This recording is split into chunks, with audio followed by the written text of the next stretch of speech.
Well, let's talk to Lara Bundock, the Chief Executive of Snowdrop, a charity that provides support for survivors of human trafficking. Lara, welcome.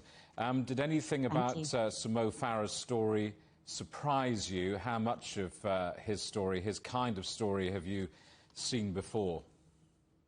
I'd love to say that it did surprise me, but sadly a lot of what he talked about is really reflected in a lot of the people that we support at Snowdrop. So that form of deception at the very early stages, not knowing really what you're going to, being brought over to another country, then being put into a situation of exploitation, having documents either changed or taken off you, told you can't contact home, that if you talk, you'll never see your family again. All of those elements are really common amongst a lot of the stories that we see in terms of trafficking into the country. I mean, how is trafficking still possible, and how prevalent do you think it is? Is it possible to even put numbers on this? Yeah, so in terms of the prevalence of trafficking, last year the numbers that we know of that were sort of identified was about 12,700 in the UK. And then we believe, according to kind of the Global Slavery Index, that there's about 136,000 people at one time caught in a form of modern-day slavery within the UK. So it's a lot more prevalent than people think it is. It's very underground, the nature of the crime, and quite hard to identify.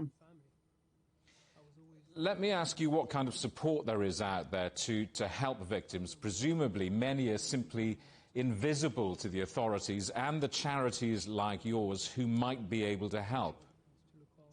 Absolutely. There's sadly a huge amount of barriers to coming forwards, and sort of one that Sir Mo has alluded to in terms of that fear of the repercussions of what will happen if I come forwards and tell my story. But if somebody does come forwards, or if they are identified or they are found, there are systems in place to support people. And if they're a child, they will go into the system is called the National Referral Mechanism, which exists in order to provide support for people as holistically as possible.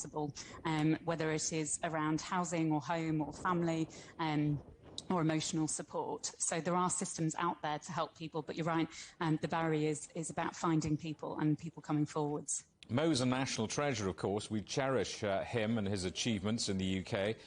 That's not always how we see people who have these kind of stories.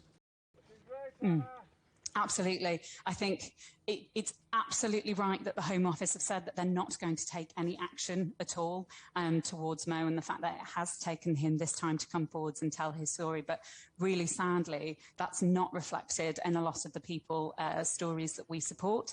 We do see a lot of people not sharing everything, not coming forwards immediately because of the fear of consequences to themselves or to their family, or the fear of being sent back to a place where they may be harmed or tortured or killed. And sadly, the response is often then being looked at through eyes of uncertainty of whether they're telling the truth, to not be believed. And they do risk the chance that they might then not be believed and then be sent back to where they came from, which could be a dangerous situation. Lara Bundock in Sheffield, thank you very much indeed for talking to us.